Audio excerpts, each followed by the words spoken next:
Tens of thousands of people are fighting to leave Meghul, a heavily industrialized neighborhood in the western Indian city of Mumbai, saying the toxic pollution there is adversely impacting their health.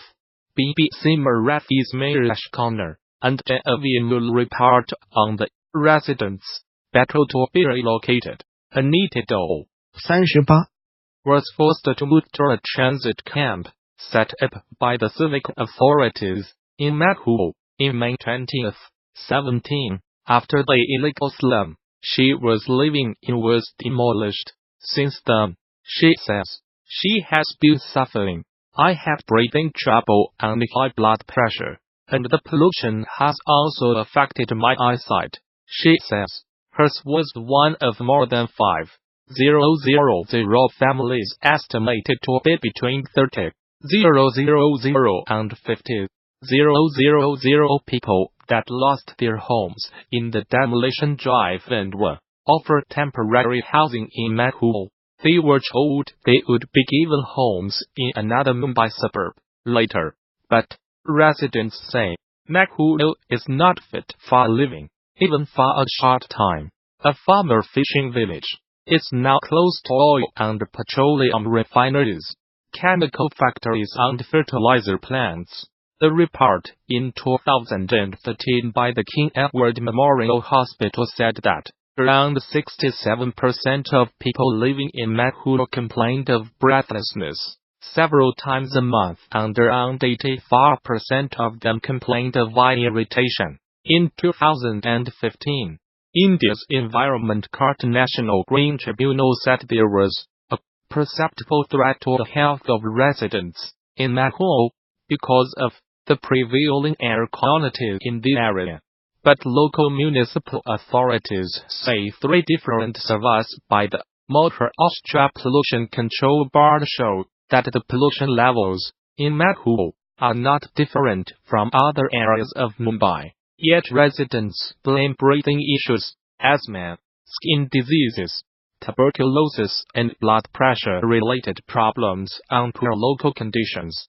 Ms. O says her parents fell so sick in Meghul that they soon left for their village. Shandas Sauf, who also moved to Meghul last year, says his 2-year-old son has had a persistent skin infection for the past 5 months. He does not sleep the whole night and keeps scratching.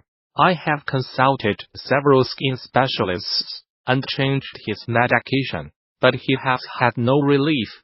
He cries and keeps scratching. He now has marks on his face too. His words are echoed by many of his neighbors. 1 0-year-old Saho suffers from TB, and so does 1 7-month-old Anshu to Sambat. Mayaka Swami 55 struggles with asthma, and 1 8-year-old Kavita Subramanian had low BP and breathing problems. Besides pollution, residents say they have no access to clean water and sewage facilities, and that electricity supply is far from regular. There are also no hospitals or schools nearby. The area is poorly connected with other parts of the city, and, as a result, many women have been forced to quit their jobs and stay home.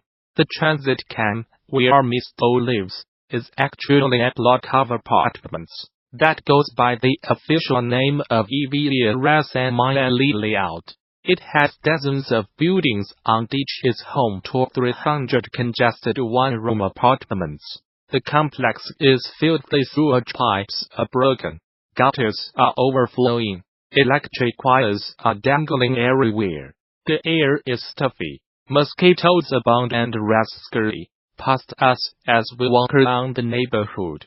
Most of these low-cost homes are meant for families who have been relocated because of demolition of unauthorized slums. Every year, tens of thousands migrate from rural India to Mumbai in search of livelihood, and most end up living in illegal shanty towns that often encroach on roads or other city infrastructure.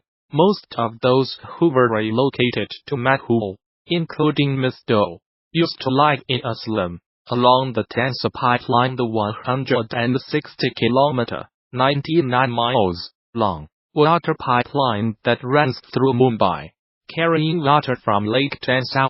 It's a major source of water for the city.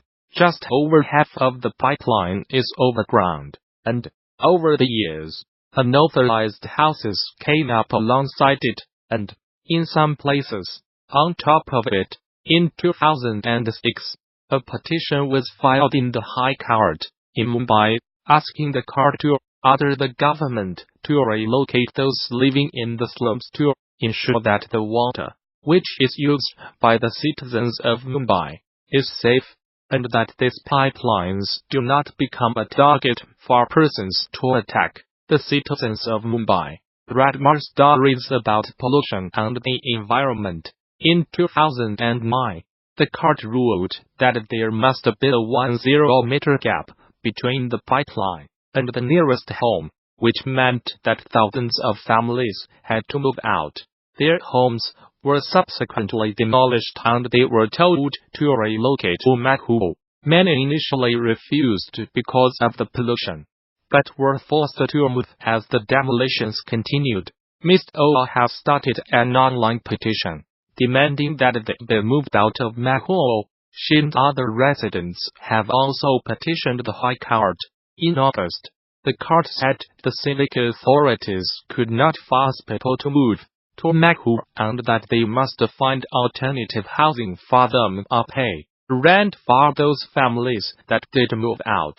The protests have intensified in the past 2 months, with many residents of Makhul's transit camp demonstrating at the site where their homes once stood. They have also launched a campaign on social media with the hashtag and Twitter handle Mumbai Stops Chow, demanding that they are relocated again, this time to a safer and healthier environment. Give Pound K Makhul residents an answer. Take a decision at Small Motor Ashtra at by Paul Constant, or going back to Pound K Mumbai Stops Chow. All who believe that basic Pound K human rights violations need immediate remedy, join the protest at as Automaton. No one is leaving till concrete decisions are taken. End of Twitter post by @Ashalai. Residents of Makhul protesting on the streets, yet again demanding relocation from the Madhya state government. Now, even Bombay's report says the area is not fit to stay. What are you now waiting for? Mumbai Stops Chow Pound K Wake Up Govt Pound K Resident SPLADFORBETTERLIFE Pound K Minor Ono Peak. Twitter. Come KJHPQ Torsu. End of Twitter post by @Disha2791. Residents of Makhul are compelled to sleep under the sky to save their lives from toxic atmosphere of Makhul. They are camping outside their homes since 50 days to save their lives. Mumbai Stops Chow Peak. Twitter. Com CGT rated WDVF. End of Twitter post by @Emoji Apadi. 2 Scandinavian women tourists have been found dead in Morocco, with cords to their necks, the country's interior ministry said. Both bodies were found near the town of Imleo in the High Atlas mountain range, near the foot of North Africa's highest peak, Mount Tepco. The women, from Denmark and Norway respectively, have not yet been named. A police investigation has been launched into their deaths, the Interior Ministry statement said. A poacher has been ordered to watch the Disney film Bambi repeatedly after he was convicted of illegally killing hundreds of deer. Missouri hunter David Barry, Jr., must view the film at least once a month during his year-long sentence. He was arrested in August along with 2 family members for killing the deer, taking their heads and leaving their bodies to rot. Prosecutors said it is reportedly one of the biggest poaching cases in Missouri history. On top of the jail sentence of the illegal deer hunting, Judge Robert George ordered Barry Jr. to view the Walt Disney movie Bambi, with the first viewing being on or before December 23, 2018 and at least one such viewing each month thereafter. During his spell in prison, the 1942 cartoon about woodland creatures shows a hunt to kill the mother of eponymous deer character Bambi. The months-long investigation, spanning several states, led to the arrest of Barry Jr., his father David Barry, Sr., and his brother Kyle Barry. According to a local newspaper, the Springfield News Leader,